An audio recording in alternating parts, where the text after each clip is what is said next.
அஸ்ஸலாமு அலைக்கும் வரஹ்மத்துல்லாஹி வபரகாத்துஹு.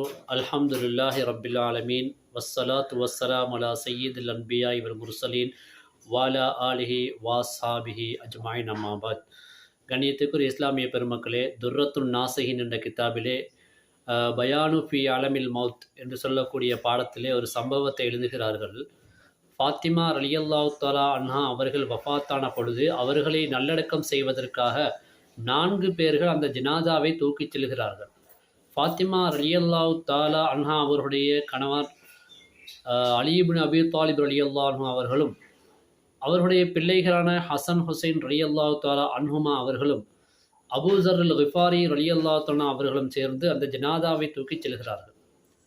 கபருடைய இடத்துக்கு வந்த பொழுது அந்த ஜனாசாவை கபருக்கு பக்கத்திலே வைத்துவிட்டு அபூ ஸர் அல் கிஃபார் ரலியல்லாஹு அவர்கள் கபரை பார்த்து சொல்கிறார்கள், ஏ கபரே, நாங்கள் யாருடைய ஜனாதாவை தூக்கிட்டு வந்திருக்கிறோம் தெரியுமா? இவர்கள் ரசூலுல்லாஹி ஸல்லல்லாஹு அலைஹி வஸல்லம் அவருடைய மகளார் ஃபாத்திமா ரலியல்லாஹு அன்ஹா அவர்கள், அலி ரலியல்லாஹு அவருடைய மனைவியார் ஃபாத்திமா ரலியல்லாஹு அன்ஹா அவர்கள், ஹசன் ஹுசைன் ரலியல்லாஹு அன்ஹுமா அவர்களுடைய தாயார் அவர்களை நாங்கள் உன்னிடத்தில் தூக்கிட்டு வந்திருக்கிறோம் என்று சொன்ன பொழுது அந்த கபரிலே இருந்து ஒரு சத்தம் கேட்கிறது. நான் எப்படிப்பட்ட இடம் தெரியுமா? கபராகிய நான் எப்படிப்பட்ட இடம் தெரியுமா? யாருடைய வம்சத்தையும் பாரம்பரியத்தையும் பார்க்கக்கூடிய இடம் அல்ல இது. மாறாக இந்த இடம் என்னுடைய இடம். கபராகிய நான் சாலிகான நல்லமல்களை செய்பவர்களுக்கு உரிய இடம்.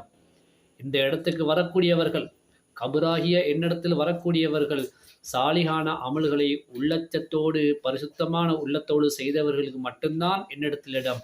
அப்படி அல்லாமல் யார் வந்தாலும் என்னிடத்தில் தப்ப முடியாது, என்னிடமிருந்து தப்ப முடியாது. இந்த வம்சத்தையும் பாரம்பரியத்தையும் பார்க்கக்கூடிய இடம் அல்ல இது என்று சொல்லி அந்த கபர் பேசியதாக வரலாற்று செய்தியிலே எழுதுகிறார்கள்.